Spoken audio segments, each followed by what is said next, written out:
کہ آپ دیکھ رہے ہیں کوئٹہ وائس، میں ہوں آپ کا میزبان عزیز بھائی۔ اس وقت میں موجود ہوں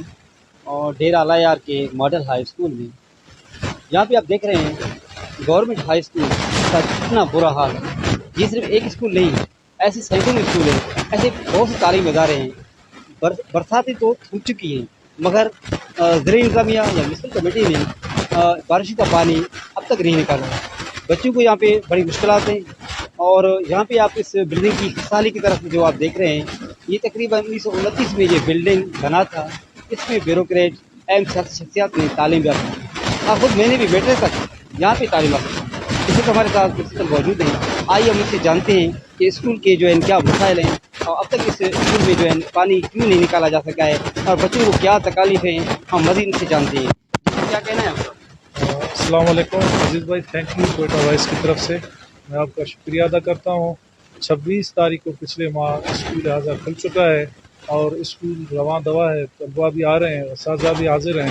بدقسمتی یہ ہے عزیز بھائی، جس طرح آپ نے ابھی اس اسکول کے ہسٹری کے بارے میں بات کی، تو میرے خیال میں جب میں 2010 سے یہاں تعینات ہوں، تو پوزیشن یہ ہے کہ یہاں مختلف بیریکروٹس جب وزٹ پہ آتے ہیں تو ہمارے پاس طاہر منیر صاحب اور ثاقب عزیز صاحب جب اس اسکول کے دورے پہ آئے تو سیکرٹری کی حیثیت سے، سیکرٹری ایجوکیشن کی حیثیت سے انہوں نے اپنے کلمات یہاں درج کیے کہ ہم نے پرائمری تعلیم اس اسکول میں اس مادری علمی سے حاصل کی ہے۔ اس کے علاوہ last time chief election commissioner Balochistan جب اسکول اعضا دورے پہ آئے تھے سینسز ورک کے حوالے سے، تو انہوں نے بھی یہاں یہی باتیں کی تھی کہ میں نے بھی تعلیم اس اسکول سے حاصل کی ہے۔ بڑے افسوس سے عزیز بھائی یہ بات میں کہہ رہا ہوں کہ آپ سامنے یہ بلڈنگ دیکھ رہے ہیں، تو میرے خیال میں کہ اس کی پوزیشن یہ ہے کہ پچھلے دنوں ہمارے سیکرٹری ایجوکیشن رؤف صاحب جب آئے تھے تو میں نے ان کو کہا تھا کہ یہ بلڈنگ مکمل خستہ حال ہے، اور یہ اس پوزیشن میں کھڑا ہوا ہے کہ یہ 20-25 کمرے گرنے میں